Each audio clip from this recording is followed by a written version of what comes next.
به خبر 5:30 از یک خوش آمدید. سرخط خبرها.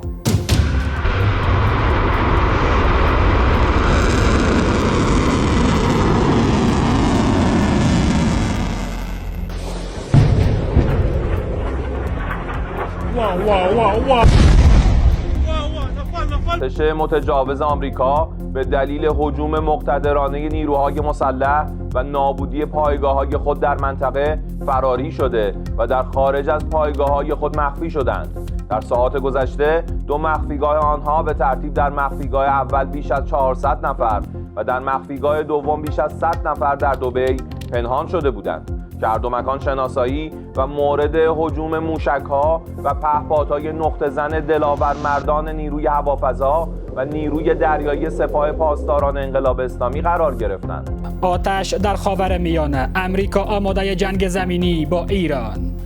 واشنگتن پست گزارش داده که پنتاگون برای چند هفته جنگ زمینی با جمهوری اسلامی آماده می شود. حوثی‌های یمن اما گفتند در صورت حمله زمینی ایالات متحده به ایران تنگه باب المندب را بسته می کنند. خاورمیانه در 30مین روز در آتش جنگ می سوزد. د افغانستان اسلامي امارت د بهرنیو چارو وزیر او متحده عربي اماراتو د لومړي وزیر مرستیال او د بهرنیو چارو وزیر ترمنځ ټلیفوني خبرې وشوې چې په دې مکالمه کې پر دوه اړخیزو اړیکو د افغانستان او امریکا ترمنځ موضوعاتو، سیمه ییز وضعیت او د افغانستان او پاکستان ترمنځ وروستیو جریاناتو په تړاو باندې هم خبرې وشوې. نقش تازه امارات در روابط افغانستان و امریکا.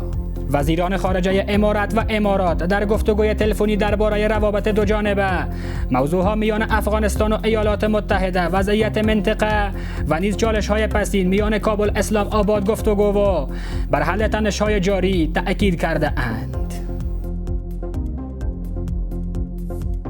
تجارت ترجیحی است. از طرف افغانستان 8 قلم و از طرف ازبکستان 6 قلم تولیدات افغانستان است. و قرارداد تجاری $500 میلیارد کابل تاشکند، تمرکز بر صادرات و واردات اقلام اساسی. وزارت صنعت و تجارت امارت اسلامی میگوید که در 6مین نشست تواصل تجاری افغانستان و ازبکستان در کابل توافقی را به ارزش بیش از $500 میلیون به منظور صادرات و واردات اقلام مورد نیاز دو کشور با مقام‌ها و بازرگانان ازبکستانی به امضا رسانده است.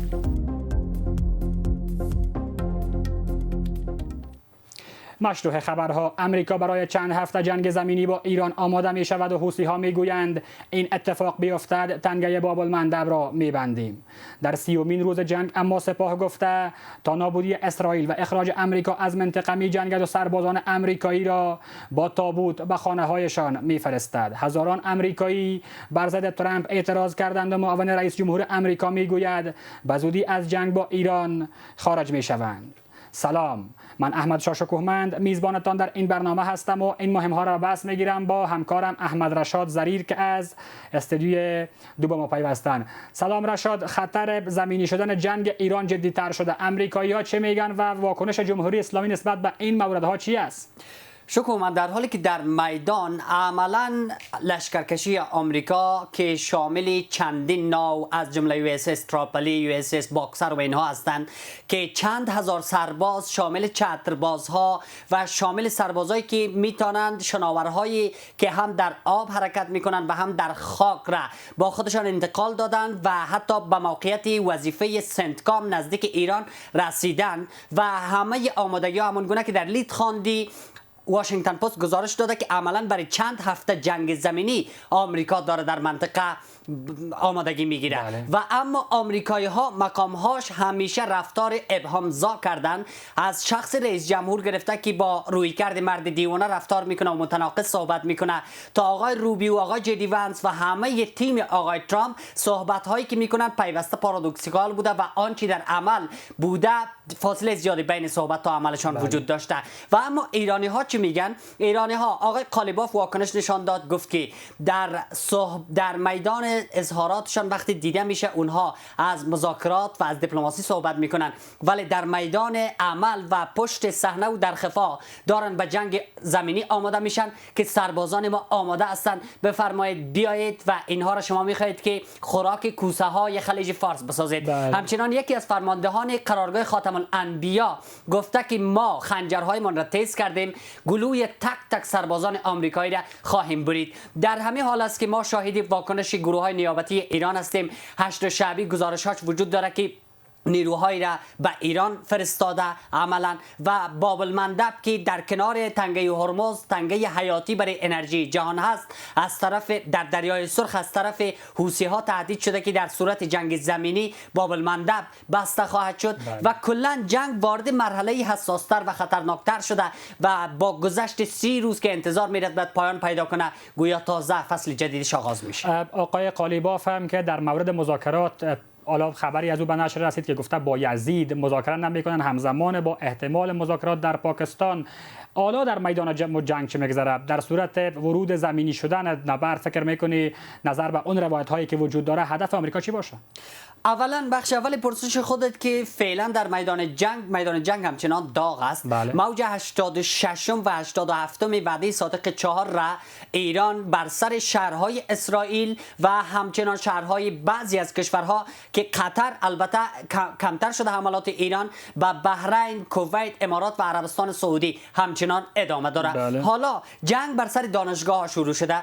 تا فعلا که ایالات متحده میگه بیش از 11,000 هدف در ایران را ما زدیم. حالا دانشگاه علم و صنعت که مورد هدف قرار گرفت، ایرانی ها گفتن که ما چند دانشگاه آمریکایی در منطقه و اسرائیلی را هدف قرار خواهیم داد و همچنان تأسیسات را که تأسیسات نیروگاه های برق ایران در خوزستان و عراق که مورد هدف قرار گرفت، در واکنش به او حالا سپاه خبر داده از اینکه تأسیساتی را در بحرین هدف قرار داده. جنگ به شدت ادامه داره. اینکه هدف ترامپ چی است؟ چند تا گزینه مطرح است. یکی امکان اشغال یکی از جزایر سه‌گانه ابو موسی، تنبه بزرگ و تنبه کوچک است. یک گزینه جزیره خارک است که تصرف میکنه او را به عنوان پایانه نفتی حیاتی ایران است، میخواد که نفت را بدیل تنگه هرمز در اختیارش قرار بده. و گزینه دیگه که بسیار خطرناکتر است، امکان ورود آمریکایی ها به خاک ایران است که چند دلیل میتونه داشته باشه. یا ای که بخواد اهداف خاصی را در ساختار جمهوری اسلامی بزنه و یا اینکه به دنبال ربودن 450 کیلوگرم یورانیم غنی شده است که البته ایره مارک لوین مطرح کرده، ولی آمریکایی ها از هدفشان چیزی را تا اینک فاش نمیکنن. خود آقای ترامپ هم بارها بر رسانه ها گفته که چیزی که من به شما بگم چیزی نخواهد بود که عملی شه و هنوز اوضاع مبهمتر میشه و خواهیم دید که یک هفته و یک ماه آینده چه اتفاقی میفته. اما در حاله از ابهامی از جنگ و مذاکرات قرار داریم، در طرف دیگر هم که مخالفان سیاسی جمهوری اسلامی گویا دوباره جان گرفتن و نفس قدرتمندتر میکشند. پهلوی چی میگوید و چقدر به اون خوابهایش که داره میبینه برای سرنگونی نظام ورودش به تهران نزدیک شده؟ مخالفای ایران که البته کردهای ایران هستند و اقلیم کردستان عراق است که رابطه با اینا فعلا تایید نشده. یک سر اتفاقات بر رهبری کردستان عراق شد که از طرف حتی عراقچی هم محکوم شد، ولی مجاهدین خلق هستند که گمانه های وجود داره که آمریکا بخشی از اینا را بخواد مسلح بکنه، ولی اونا هم اپوزیسیون جدی قلمداد نمیشن. میرسیم به اپوزیسیونی که اخیراً بر رهبری آقای پهلوی برجسته ساخته خودش را. دیروز یک بار دیگر در کنفرانس سیپک حضور پیدا کرد، بسیار گرم استقبال شد و حتی برای اولین بار توسط الجزیره قطر رهبر اپوزیسیون ایران شناخته شد و معرفی شد. آقای پهلوی همچنان که خواب رسیدن به قدرت در ایران را دید، از آمریکا تشکر کرد، گفت که ما میتونیم از مرگ بر آمریکا به زنده باد آمریکا و خدا آمریکا را حفظ کنه برسیم و همچنان خواهان ادامه حملات آمریکا با تاکید بر اینکه زیرساخت‌های ایران نباید هدف قرار بگیره و تاکید کرد که باید جمهوری اسلامی کاملا پایان پیدا بکنه. و اما خب در داخل ایران آقای پهلوی چندان هنوز هم جدی گرفته نمیشه، یا اینکه هواداراش به پیمانه آزادی ندارن از ترس ترور و به قول خودشان سرکوب تا بتونن صدایشان سر بتن. اما در کنفرانس سیپک آنچه از آقای پهلوی شنیدیم بسیار در همسویی با سیاست‌های اخیر آمریکا و اسرائیل بوده. حتی وزیر فناوری اسرائیل گفت که پس از اینکه آقای پهلوی به قدرت برسه و جمهوری اسلامی از بین بره، آمریکا اسرائیل و ایران میتونن 1 تریلیون دلار سود حداقل در 10 سال پیشی رو ایجاد بکنن. احمد رشاد زریر همکارم از استودیو 2 ممنون حضورت در برنامه خبری تحلیلی امشب. و بیننده های عزیز، همکارم ندیم بهرام در همین مورد گزارشی آماده کرده که با هم میبینیم.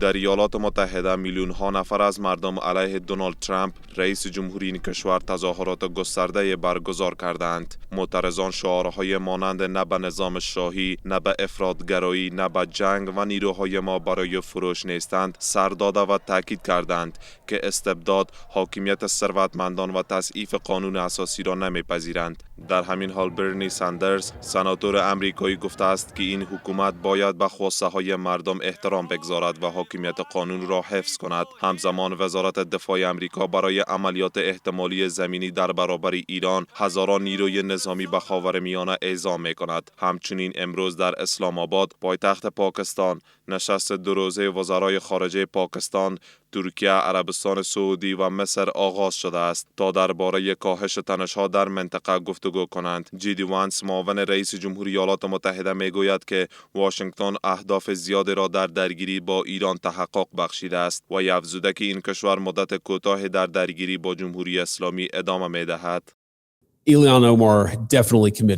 بخش عمده هدفهای نظامی جنگ ایران محقق شده. آمریکا برای مدت کوتاه دیگر به این مسیر ادامه خواهد داد تا اطمینان حاصل شود که پس از خروج ما برای مدت زمان بسیار طولانی نیازی به تکرار این اقدام نخواهد بود.